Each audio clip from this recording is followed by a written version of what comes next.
Hello friends, this is doctor नज़र this side. Continue करते हैं कार्डियक फिजियोलॉजी।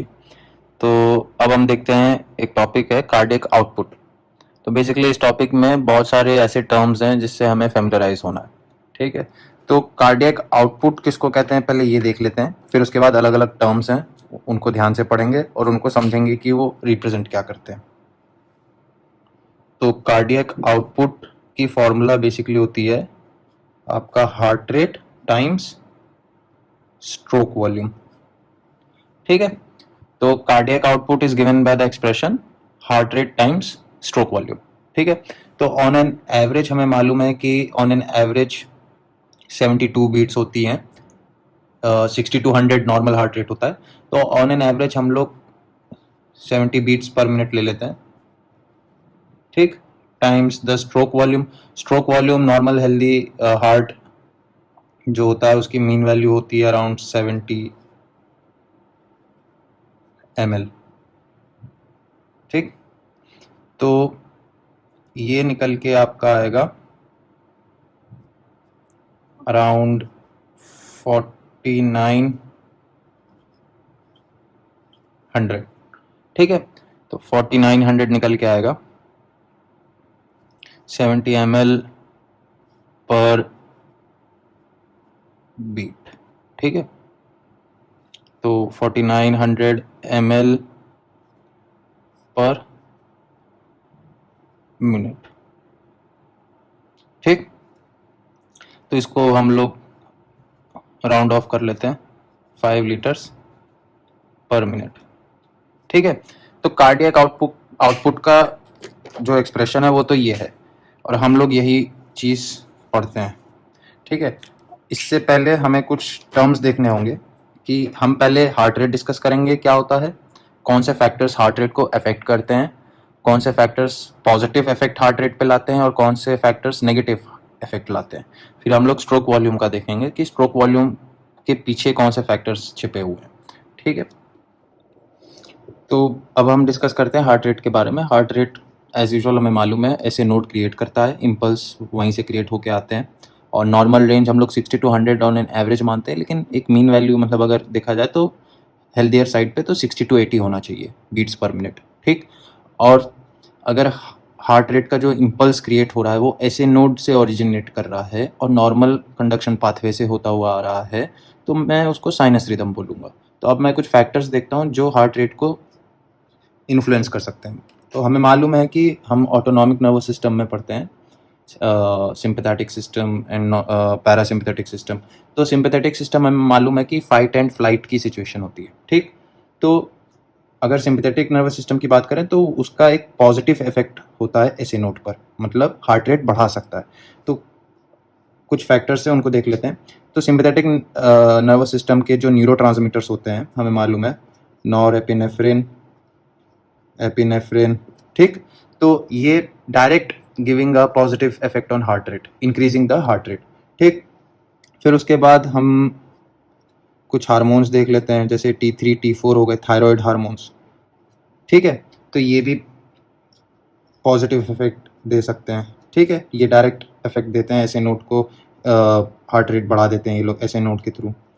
फिर उसके बाद आपका होता है बॉडी टेम्परेचर मान लेते हैं, क्योंकि इट्स अंडरस्टूड कि T3 T4 अगर बढ़ेगा तो मेटाबॉलिक रेट बढ़ेगा, ओवरऑल बेसल मेटाबॉलिक रेट बढ़ेगा तो बेसल बॉडी टेम्परेचर भी इंक्रीज होगा। ठीक है, तो उससे भी हार्ट रेट बढ़ सकता है। फिर उसके बाद हम लोग कुछ आयोन्स देख लेते हैं जो इन्फ्लुएंस कर सकते हैं हार्ट रेट को। Hyper calcaemia gives a direct increase in heart rate, क्योंकि हमें मालूम है कि मस्कुलर कॉन्ट्रैक्शन के लिए या मसल के यूनिट को कॉन्ट्रैक्ट कराने के लिए जो हम लोग पढ़ते हैं कि सार्कोमियर्स से कैल्शियम रिलीज होता है, एंडोप्लाज्मिक रेटिकुलम होता है।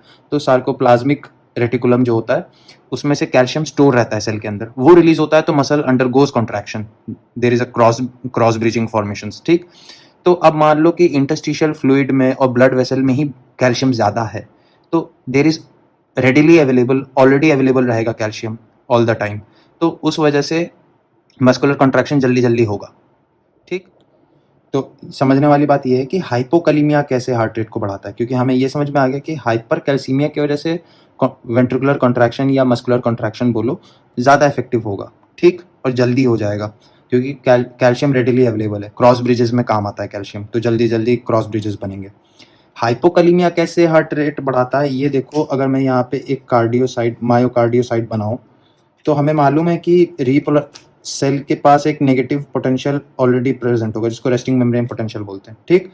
अब अगर इसमें पॉजिटिव आयंस अंदर आएंगे तो ये सारे नेगेटिव पोटेंशियल्स गायब हो जाएंगे और सेल पॉजिटिव हो जाएगी अंदर से, रेस्ट तो इलेक्ट्रोपॉजिटिविटी आ जाएगी। तो loss of electronegativity is known as depolarization. अब मान लो कि बाहर जो पोटेशियम है वो कम है मेरे पास, ठीक है। अब हमें मालूम है सोडियम पोटेशियम एटीपीएस पंप होता है, ठीक। ये रिस्पॉन्सिबल है इलेक्ट्रोनेगेटिविटी को क्रिएट करने के लिए, ठीक। और हमें मालूम है इंट्रासेलुलरली सेल के अंदर ज़्यादा क्या होता है, पोटेशियम, सेल के बाहर ज़्यादा क्या होता है, सोडियम। तो इस पंप को काम करने के लिए दो चीज़ चाहिए, एक तो रिस्पेक्टिव आयंस के ग्रेडियंट चाहिए और एनर्जी चाहिए, एटीपी, ठीक है। अब मान लो पोटेशियम बाहर कम है, ठीक, तो जब सोडियम पोटेशियम एटीपीएस पंप काम करेगा तो it will throw sodium out and potassium in, ठीक। सेल को पसंद है पोटेशियम, सेल के अंदर पोटेशियम होना चाहिए ज़्यादा, तो ये पंप के थ्रू पोटेशियम बाहर से अंदर आएगा और सोडियम बाहर जाएगा, ठीक। तो अब मुझे ये बताओ कि अगर बाहर का पोटेशियम कम होगा, ठीक है, और मान लो डीपोलराइज हो गया है सेल, तो डीपोलराइजेशन से, मान लो मैं यहाँ लिख लेता हूँ, ये डीपोलराइजेशन से रीपोलराइजेशन में जाएगा, ठीक। डीपोलराइजेशन हो गया, डीपोलराइजेशन का ये मतलब हुआ कि सेल में पॉजिटिविटी आ गई है, ठीक है, सेल में पॉजिटिविटी आ गई है, अब मुझे उस सेल को वापस नेगेटिव बनाना है, ठीक, ये हम जानते हैं। तो अगर मान लो कि सेल डीपोलराइज्ड है, तो ये बताओ सेल के अंदर पोटेशियम ज़्यादा है कि सोडियम, तो उस वक्त डीपोलराइजेशन के फेज में सेल के अंदर पोटेशियम कम होगा, ठीक, क्योंकि सारा पोटेशियम बाहर चला जाएगा। अब मान लो कि सारा पोटेशियम बाहर चला गया, अब रीपोलराइजेशन की बारी आई, तो जब रीपोलराइजेशन होगा तो इसी पोटेशियम को वापस वो अंदर लाएगा।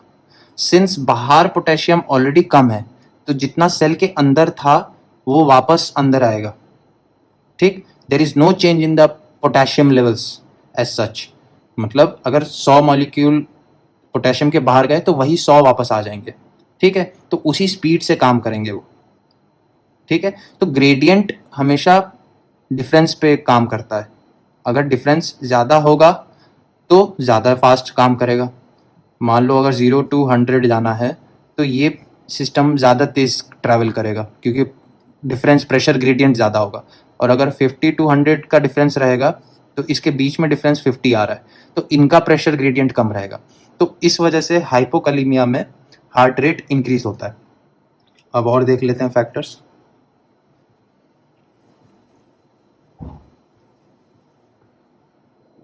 तो अब कंटिन्यू करते हैं, और जो फैक्टर्स हैं जो हार्ट रेट को बढ़ा सकती हैं, तो हमारे बॉडी में peripherally located peripheral chemo receptors होते हैं, ठीक है। कीमो रिसेप्टर्स का नाम में ही मीनिंग छिपा हुआ है। कीमो रिसेप्टर्स का मतलब होता है कि आपके ब्लड में किस केमिकल कंपाउंड का लेवल इंक्रीज है या डिक्रीज है, उसको डिटेक्ट करने के बाद ये कीमो रिसेप्टर्स ब्रेन को सिग्नल भेजते हैं, और फिर ब्रेन से हार्ट को सिग्नल आता है कि हार्ट रेट बढ़ाना है या घटाना है। तो पेरिफेरल कीमो रिसेप्टर्स जो हार्ट रेट को बढ़ा सकते हैं, अगर पार्शियल प्रेशर O2 का कम हो गया है मान लो, ठीक है, या तो फिर पार्शियल प्रेशर ऑफ CO2 बढ़ गया है, या तो फिर एक और चीज़, अगर pH कम हो गया है, एसिडोसिस हो रहा है, ब्लड का pH कम हो गया, एसिडिक ब्लड हो गया, तो इन सब चीज़ों से भी हार्ट रेट बढ़ सकता है, ठीक है। अब हम यहाँ पे एट द सेम स्पॉट ये भी देख लेते हैं कि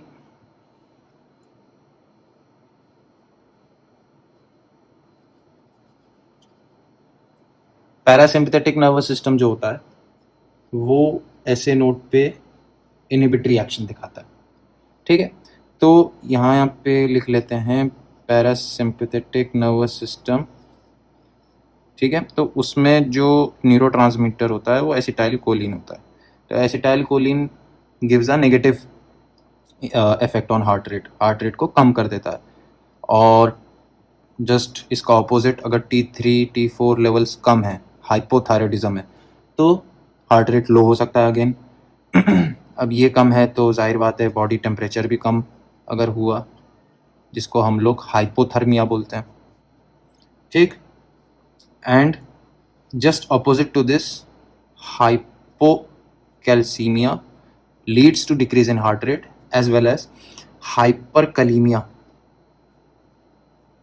अगर हाइपरकलीमिया है तो हार्ट रेट कम हो जाएगा।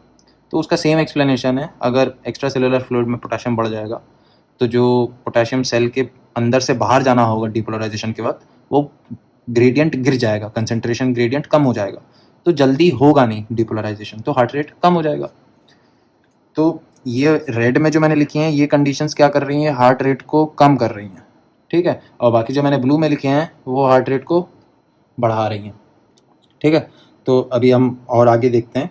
अब हम स्ट्रोक वॉल्यूम थोड़ा सा डिस्कस कर लेते हैं।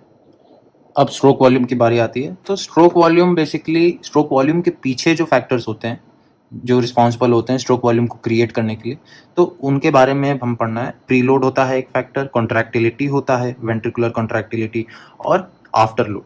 तो इनके मीनिंग्स जानना बहुत ज़रूरी है, तो आपको तब एक्चुअल मीनिंग समझ में आ जाएगा कि हो क्या रहा है। प्रीलोड को हमेशा आपको ये याद रखना है कि ये वॉल्यूम है, ठीक है। और आफ्टर लोड का मतलब होता है प्रेशर। आपको बस ये याद रखना है। अगर आप ये याद रखेंगे तो आप कभी भी गलत नहीं होंगे। प्रीलोड का मतलब हुआ कि समथिंग इन वॉल्यूम, ठीक है, mls में बात होगी। आफ्टर लोड का मतलब हुआ कि something related to pressure. And contractility का ये मतलब हुआ कि मस्कुलर जो कॉन्ट्रैक्शन है, मैकेनिकल कॉन्ट्रैक्शन है, वो इंक्रीज हो रहा है या डिक्रीज हो रहा है, तो वो किस फैक्टर्स पे डिपेंड करता है। तो पहले हम लोग प्रीलोड आफ्टर लोड डिस्कस कर लेते हैं। तो बेसिकली प्रीलोड का मतलब ये होता है कि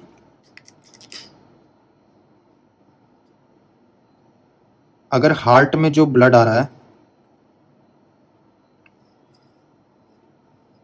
ठीक है, हार्ट में जो ब्लड ऊपर से एट्रिया से वेंट्रिकल में आ रहा है, ठीक है, तो ये लोड हो गया।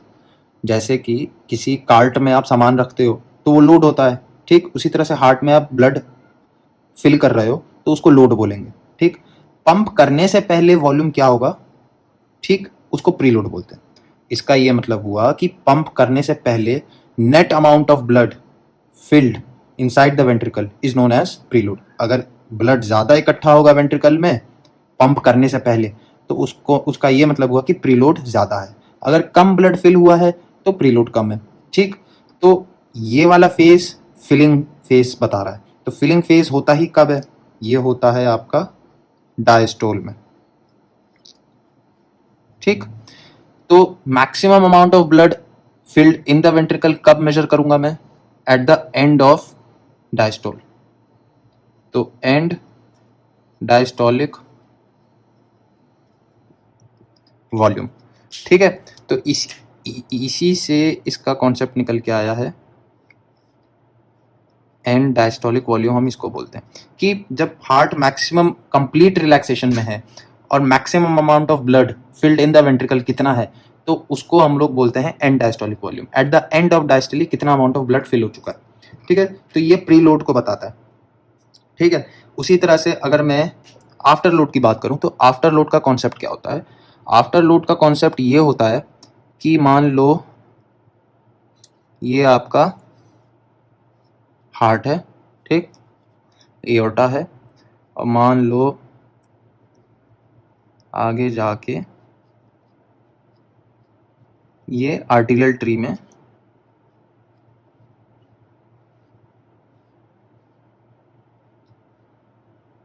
ठीक है, इस तरह से डिवाइड हो रहा है।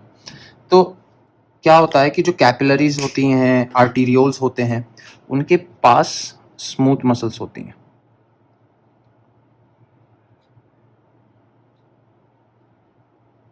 ठीक है। तो ये स्मूथ मसल्स का कॉन्ट्रैक्शन डिसाइड करता है कि कितना रेजिस्टेंस क्रिएट होगा। ठीक है, तो टोटल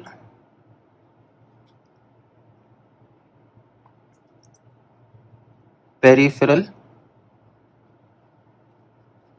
रेजिस्टेंस, ठीक है, टोटल पेरिफेरल रेजिस्टेंस। ठीक है, तो अब मान लो अगर मेरा टोटल पेरिफेरल रेजिस्टेंस इंक्रीज हो गया तो इस हार्ट को, इस चैम्बर को ज़्यादा हार्ड पंप करना पड़ेगा क्योंकि रेजिस्टेंस आगे ज़्यादा है। ठीक है, तो इसका ये मतलब हुआ कि अगर मेरे पास ये ऐसे एओर्टिक वॉल्व है और हार्ट को पंप करना है, तो वो सारे फैक्टर्स जो हार्ट की प्रेशर को इंक्रीज कर रहे हैं, रेजिस्टेंस बढ़ा रहे हैं, उसका ये मतलब हुआ कि आफ्टर लोड इंक्रीज हो गया। मतलब जब ये हार्ट सिस्टोल में जाएगा, ठीक, कितनी आसानी से ब्लड बाहर जा रहा है वो आफ्टर लोड बताएगा। ठीक है, अब मान लो अगर प्लैग है यहाँ पे हार्ट के एओर्टा में, मेन ब्रांच में या मेन ट्रंक में प्लेग है। ठीक, तो अगर प्लाग है तो प्लाग की वजह से भी तो प्रेशर यहाँ फिर इंक्रीज हो जाएगा। अगर यहाँ प्रेशर फिर रेजिस्टेंस बढ़ गया या प्रेशर बढ़ गया कहो, तो फिर से यहाँ से ब्लड को पंप करने में ज़्यादा एनर्जी लगेगी। तो डायरेक्ट रेजिस्टेंस कहीं भी हो आपके पाथवे में, ब्लड आर्टीरियल सिस्टम में, अगर कहीं भी प्रेशर बढ़ रहा है किसी भी पैथोलॉजी की वजह से, तो उसका रिलेशन आफ्टर लोड पे इफेक्ट डालेगा, मतलब आफ्टर लोड बढ़ेगा। ठीक है, तो ये हो गया बेसिकली आफ्टर लोड का कॉन्सेप्ट और ये हो गया प्री लोड का कॉन्सेप्ट। और ध्यान दोगे अगर तो ये वाला जो आफ्टर लोड होता है वो हम लोग सिस्टोल में ध्यान देते हैं। ठीक है, क्योंकि हार्ट प्रेशर तभी क्रिएट कर रहा है, इसलिए आफ्टर लोड बोला गया है। ठीक है, और प्री लोड क्या होता है कि फिलिंग होती है। तो प्री लोड, तो अब हम समराइज कर लेते हैं। यहाँ मैंने प्री लोड और आफ्टर लोड के बेसिक कॉन्सेप्ट को क्लियर कर दिया कि एक वॉल्यूम पे डिपेंडेंट है और एक प्रेशर पे डिपेंडेंट है। अब हम फैक्टर्स को नोट डाउन कर लेते हैं कि कौन सा फैक्टर अफेक्ट किसको करेगा।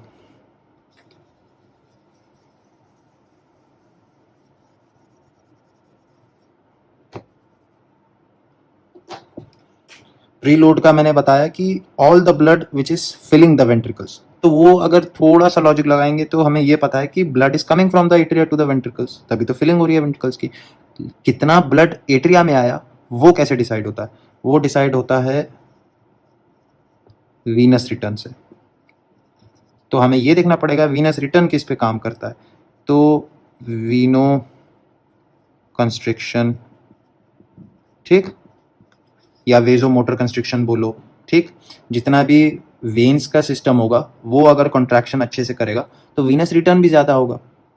फिर उसके बाद आपका respiratory pump. What do you mean by respiratory pump? अगर मान लो ये तुम्हारा चेस्ट कैविटी है, ये डायफ्राम है और यहाँ से ये एब्डोमेन है, ये एब्डोमेन है, ये थोरैक्स है। ठीक तो जब भी हम सांस लेते हैं ना, इंस्पिरेशन लेते हैं, तो इंस्पिरेशन में क्या होता है कि थोरैक्स का प्रेशर फॉल होता है और एब्डोमेन का प्रेशर इंक्रीज होता है। ठीक है, ये सिस्टम, ये जो मैंने बताया ये नॉर्मली मतलब देखा जाएगा कि नॉर्मली इंस्पिरेशन पे थोरैक्स का प्रेशर फॉल होगा और एब्डोमेन का प्रेशर इंक्रीज हो जाएगा। ठीक, तो जब थोरैक्स का प्रेशर गिरता है ना, तो इट्स लाइक कि वैक्यूम क्रिएट हो गया है थोरैक्स के अंदर, तो जो भी ब्लड वीनस रिटर्न का होगा वो पुल होगा, सक होगा, तो वो उस तरह से लगेगा कि it's getting more venous return. तो इंस्पिरेशन पे वीनस रिटर्न इंक्रीज हो जाता है, इस वजह से नेगेटिव प्रेशर थोरैक्स में क्रिएट हो रहा है और एब्डोमेन में इंक्रीज हो रहा है, तो वीनस जो ब्लड होता है, venous blood, it gets sucked in by these pressures. ठीक, एक तो ये हो गया। उसके बाद प्रीलोड का डायरेक्ट रिलेशन है स्ट्रेच से। अगर स्ट्रेच ज़्यादा है तो प्रीलोड ज़्यादा है, तो दैट्स अंडरस्टूड, क्योंकि मैंने यही बताया कि preload is a volume, entity volume की है, तो अगर मैं वॉल्यूम ज़्यादा डालूंगा वेंट्रिकल में तो ऑब्वियसली स्ट्रेच भी ज़्यादा होगा। ठीक है, और इसी को हम लोग बोलते हैं फ्रैंक स्टार्लिंग्स लॉ। फ्रैंक स्टार्लिंग्स लॉ जो होता है वो इस बात को गवर्न करता है, वो ये दिखाता है कि with in physiological limits greater the stretch greater is the preload. ठीक है, आफ्टर लोड की बात कर लें तो आफ्टर लोड का तो मैंने आपको बताया कि प्रेशर से रिलेटेड है, और प्रेशर का मैंने रिलेशन बताया कि that's directly dependent on the total peripheral resistance.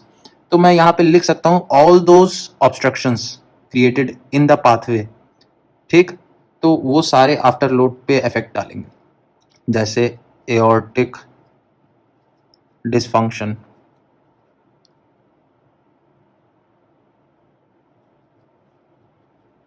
ठीक, उसके बाद आपके प्लैग्स हो गए या एथेरोस्क्लेरोसिस हो गए या फिर हाइपरटेंशन।